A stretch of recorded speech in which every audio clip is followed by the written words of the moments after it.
আমার নবী ইরশাদ করেছেন, পরিস্থিতি এত ভয়াল হয়ে যাবে, পুরো পৃথিবী থেকে ঈমান পালিয়ে মদিনা শরীফ চলে যাবে।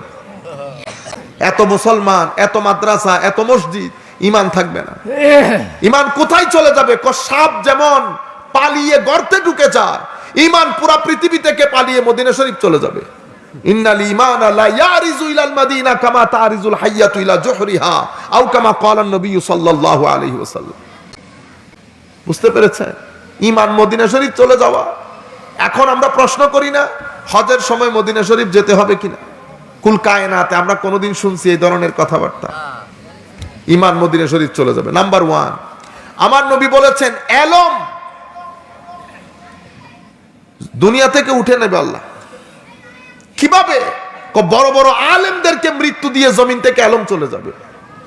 লাইব্রেরি থাকবে, বুখারী থাকবে, মুসলিম থাকবে, সিহাসিত্তা থাকবে, কিতাবাদি থাকবে, মাদ্রাসা, হুজুর সব থাকবে, এলম থাকবে না। কোন এলম? উপকারী এলম। উপকারী এলম কোনটা? যেটা শুনলে ভিতরে আল্লাহর ভয় আসে, আখিরাতের প্রতি মহব্বত আসে, নির্লোভ দুনিয়া বিমুখতা আসে, এটাকে এলমে নাফে বলে, উপকারী এলম। যে মজলিসে বসলে আপনার ভিতরের জগৎ নরম হয়ে যাবে, চোখ দিয়ে পানি পের, নামাজ পড়তে ইচ্ছে করবে, আদত পরিবর্তন হবে, আখলাক পরিবর্তন হবে, সেটাকে এলমে নাফে বলে, সেটা উঠে যাবে। আপনারা দেখতেছেন না আগের সে আলেম এখন আছে? এখন ওয়াজ করে কারা? নাবালেক বক্তারা না? দেখতেছেন না এখন? হ্যাঁ, বাংলাদেশে এখন সবাই মুফাসসিরে কোরআন না? হ্যাঁ, আপনারা জানেন বাংলাদেশের মাদ্রাসায় তাফসীর পড়ানোর জন্য এই শিক্ষক একেবারে নাই, এটা জানেন? বাংলাদেশের মাদ্রাসাগুলোতে হাদিস পড়ানোর শিক্ষক এখন একেবারে নাই হয়ে যাচ্ছে, তাফসীর পড়ানোর শিক্ষক নাই হয়ে যাচ্ছে। জিন্দেগিতে কোনো জায়গায় পড়ান নাই, কিন্তু আপনি আমার নাম দিয়েছেন আমি আন্তর্জাতিক মুফাসসির হবে। এটা তো বক্তব্য, এটা কি? এটার জন্য অনেক জ্ঞান দরকার হয় না, এটা তো যাদের মুখে আল্লাহ বাকশক্তি দান করেছেন তারাও বলতে পারেন। এলম ভিন্ন জিনিস। যাই হোক, আমি ওই জায়গায় না যাই। আমার নবী ইরশাদ করেছেন এলম উঠে যাবে। আমার নবী ইরশাদ করেছেন সাতাকুনু দুআত ইলা আবওয়াবে জাহান্নাম, বক্তা বের হবে দায়ী দায়ী। কোথায়? কথা বলবে কোরআন হাদিসে, মানুষকে নিয়ে যা কোথায় চলে যাবে? জাহান্নামে। সাতাকুনু দুআত ইলা আবওয়াবে জাহান্নাম, যারা তাদের ডাকে সাড়া দেবে তারাও জাহান্নামে নিক্ষিপ্ত হবে। ইয়া রাসূলুল্লাহ, তখন কি করব? মুসলমানের সংখ্যা গরিষ্ঠের সাথে থাকবে। ফালজাম জামাতাল মুসলিমিনা ওয়া ইমামাহুম। কুল কায়নাতের লোক মাযহাব অনুসরণ করে না, কুল কায়নাতের লোক আউলিয়ায়ে কেরামের নিসবত রাখে না। এই ভূখণ্ডের মধ্যে দ্বীন প্রচার করেছে আল্লাহর ওলিরা। কেন? কারণ ওলিবাদে দ্বীন প্রচার হয় না। আপনি রাজনীতি করতে করতে যদি উল্টো লটকে যান, আমাদের ম্যাক্সিমাম জামানত বাজেয়াপ্ত হয়ে যায় না? কিন্তু আপনি যদি দ্বীনের চেরাগ জ্বালাতে চান, এটা বেলায়েত বাদে, মহব্বত বাদে, আমার নবীর সাচ্চা গুলামি এবং সাচ্চা অনুকরণ আনুগত্য বাদে সম্ভব হয় না। আপনারা বুঝতে পেরেছেন? সম্মানিত উপস্থিতি, আমার নবী সাল্লাল্লাহু আলাইহি ওয়াসাল্লাম ইরশাদ করেছেন এমন জমানা হবে সকালের মুমিন বিকাল হতে হতে কাফের হয়ে যাবে, বিকালের মুমিন সকাল হতে হতে কাফের হয়ে যাবে। 3 টাকার জন্য দিন বিক্রি করে দেবে। আমি যে কোন টাকার জন্য দিন বিক্রি করতেছেন আপনি বুঝতেছেন? হায় হায়, আমার নবী সাল্লাল্লাহু আলাইহি ওয়াসাল্লাম ইরশাদ করেছেন ওই সময়ের মধ্যে আমরা কি করব? কারো কথা শুনিস না। যদি বুঝতে না পারো সংখ্যা গরিষ্ঠকে, তো কারো কথা শুনতে হবে না। ঘরের মধ্যে থেকে যেভাবে আছো সেভাবে থাকো, আল্লাহর ইবাদত করো, মৃত্যুর জন্য প্রস্তুতি নাও, কারো কথা শুনতে হবে না। মনে রাখবেন, নতুন যেই কথাই বাজারে আসবে মনে করবেন এটার পেছনে ফিতনা আছে, টাকা আছে, পয়সা আছে, প্ল্যান আছে, প্রোগ্রাম আছে। নতুন যেই কথা বাজারে আসবে কোন নতুন কথা শুনবেন না। কখনো উগ্রতাকে প্রশ্রয় দেবেন না। আমাদের ধর্মের মধ্যে উগ্রতার কোনো জায়গা নাই। মহব্বত, আদব, তাজিম, ইশক। আমাদের ধর্মের ভিত্তি হচ্ছে মহব্বত এবং আদব। কার মহব্বত, কার আদব? আল্লাহর মহব্বত, আল্লাহর আদব। নবীর মহব্বত, নবীর আদব।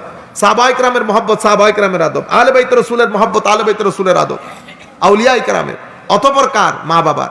অতঃপর কার? পাড়া প্রতিবেশী আত্মীয় স্বজনদের মধ্যে যারা বড় তাদের এবং শিক্ষকের। এই আদবগুলোর উপর আমাদের পুরা ধর্মের তালিমাত নির্ভর করে। আল্লাহ রাব্বুল আলামিন আমাদের হামি ও নাসির হোক। মনে রাখবেন, আমাদের এই জিন্দেগির উপর যেই দিন উত্তর দক্ষিণ হয়ে শোবো, লাখ মানুষ, হাজার মানুষ, শত মানুষ জানাজার মধ্যে উপস্থিত থাকবে। আমার নবীর পাশ দিয়ে, এটা আমার আখেরি হাদিস, পাশ দিয়ে জানাজা যাচ্ছে। সবাই খুব প্রশংসা করতেছে, অনেক ভালো মানুষ ছিল, অনেকেই ছিল, অমুককে সহযোগিতা করতো, প্রত্যেকে বলা বলি করতেছে। আমার নবী বললেন ওয়াজাবাত। আরেকটা জানাজা যাচ্ছে, মানুষ বলতেছে আল্লাহ জান ছড়ায়া দফা হওয়া, গেছে মওলা, ভালো হয়েছে, এরে কষ্ট দিছে, ওরে কষ্ট দিছে। আমার নবী বললেন ওয়াজাবাত। ফারুক আজম এই হাদিসের বর্ণনাকারী, মুসলিম শরীফের রিওয়ায়াত। আমার নবীকে জিজ্ঞেস করলেন ইয়া রাসূলুল্লাহ, দুই জানাজার ক্ষেত্রে ওয়াজাবাত বললেন, মানে ওয়াজিব হয়ে গেছে, কবুল হয়ে গেছে, কেন বললেন ইয়া রাসূলুল্লাহ? দেখো, যার প্রশংসা করা হচ্ছে সেই ব্যক্তির উপর জান্নাত ওয়াজিব হয়ে গেছে। যার বদনাম করা হচ্ছে তার উপর জাহান্নাম ওয়াজিব হয়ে গেছে। কিভাবে ইয়া রাসূলুল্লাহ? কারণ ওয়ান্তুম শুহাদাউল্লাহি আলাল আরদ, তোমরা জমিনের মধ্যে আল্লাহর সাক্ষী। ইজা আসনাইতুম আলাইহি খাইরা ওয়াজাবাত লাহুল জান্নাহ ওয়া ইজা আসনাইতুম আলাইহি শাররা ওয়াজাবাত লাহুন নার, আও কামা ক্বালা নবী সাল্লাল্লাহু আলাইহি ওয়াসাল্লাম। যাদের প্রশংসা করা হয় তাদের উপর জান্নাত ওয়াজিব হয়, যাদের বদনাম করা হয় তাদের উপর জাহান্নাম ওয়াজিব হয়। তোমরা জমিনের মধ্যে আল্লাহর সাক্ষী। সুতরাং আমার ভাইয়েরা, যুবক ছেলেরা, আমরা কি করছি এটা কিন্তু আমাদের এখানে প্রিন্ট আউট হয়ে যাচ্ছে, সবার মাথার ভিতরে ভাসবে কে কোন কাজ করে যাচ্ছি। আসেন আমরা সবাই মিলে সমাজকে সুন্দর করি, সত্য কথা বলি, মানুষকে না ঠকাই, জুলুম না করি, প্রতারণা না করি। মা বোনদেরকে বলবো যতদূর সম্ভব জবানের হেফাজত করি, গালিগালাজ না করি, কোরআনে পাকের তিলাওয়াত করি। যারা তিলাওয়াত জানেন না শিখে নেবেন, নামাজ মিস করবেন না। এবং যদি করেন, প্রতারণা করলেন, জুলুম করলেন, মানুষ ঠকাইলেন, মনে রাখবেন আমার ভাই, আমি লিখে সিগনেচার করে দিয়ে যাব। অশান্তি, অস্থিরতা, হতাশা, অ্যাংজাইটি যেটাকে বলে, আপনি এগুলা থেকে, মানসিক অস্থিরতা থেকে, লাঞ্ছনা, অপমান থেকে আপনি এখান থেকে পার পেয়ে কবরে যেতে পারবেন না। লাঞ্ছিত হবেন, অপমানিত হবেন এই জায়গায়, এই দুনিয়াতে, কবরে যাওয়ার আগে, মালাকুল মউত আসার আগে। এরপরে তো আল্লাহ পাক জানে কোন কবর অপেক্ষা করতেছে, কিন্তু দুনিয়ার জমিন জাহান্নামে পরিণত হবে।